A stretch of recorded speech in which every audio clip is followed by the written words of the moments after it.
Hi there and welcome to this episode of Life on Lockdown with me, Jonathan Pitton, where I'll be bringing you all things mental health and well-being while the UK is on lockdown and we're adjusting to a different way of working and living. The theme of today's episode is around emotional intelligence, specifically how to stay calm while those around us are winding us up. Now, be honest, have you had any secret fantasies yet about throttling a family member? Me neither. Whereas before we were cooped up with our family members for, say, evenings or weekends, it's as if somebody's come along and plonked a whole extra 40 hours a week with them over our heads. And our homes, which were previously our hubs of tranquility, now feel like minefields with loads of little mines planted all over the place by us, just waiting for family members to come along, tread on one of them and have our rage explode all over them. So in order to prevent any more landmines being detonated, what I'd like to suggest is a technique called the emotional traffic lights. Here's how you do it. First of all, I'd like to visualize a set of traffic lights in front of you. So red traffic light, amber and green. Now your red traffic light, that means stop. In the real world, a red traffic light means stop. And if you keep going at red light, you're usually going to get yourself in a bit of trouble. Think of this as your frustration response, your anger response going off. For me, when I feel my red light go off, it's my jaw tenses up when I'm getting wound up, my back gets tense and my hands clench up. That's my frustration response going off.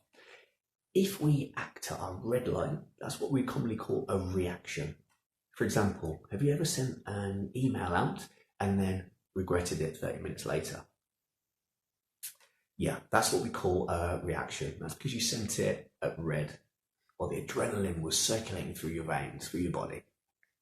Now, once I feel my red go off, so my hands clench, my jaw tense, and my back gets tight, I immediately move to my amber light. And at amber, you've got two options. Option number one is to control your breathing, and option number two is to control the amount of tension in your body. They're the only two things you've got real control over that can actually shortcut the anger that's vented through your body at that time, at that moment. Only those two options. So for me, as soon as I put my attention on loosening my hands and keeping my jaw loose, the anger starts to dissolve. And then I'll come down to green. Now green means go in the real world. And in terms of this technique, green is what we call a response.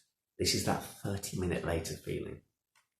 So just to go through that, to give you my example, as soon as I feel my red light go off, that's my jaw tensing up and my hands getting all tight, I immediately move down to my amber light, which is just allowing my jaw to go loose, my hands to be loose and my back to be nice and loose.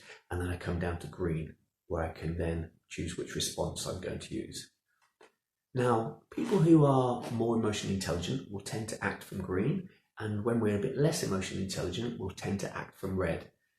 But that doesn't mean that you can't change this, because we can learn to be very emotionally intelligent very quickly. A couple of traits of emotional intelligence are feeling our emotions but choosing not to act on them. Now, in terms of this technique, the most annoying people around you will actually end up becoming your teachers, because in order to do this, we need people who annoy us. So our annoyers will eventually become our teachers. Sounds strange, but it's true. So just to recap, your red light is your anger response. When you feel that, immediately jump down to your amber light, and you have two options there: control your breathing and controlling your muscular tension until the anger dissolves, and then you come down to your green light, where you're free to choose how you respond. So hopefully that's been useful. Thanks for tuning into this episode of Life on Lockdown with me, Jonathan Pitton. I look forward to speaking to you soon, and in the meantime, keep calm and carry on.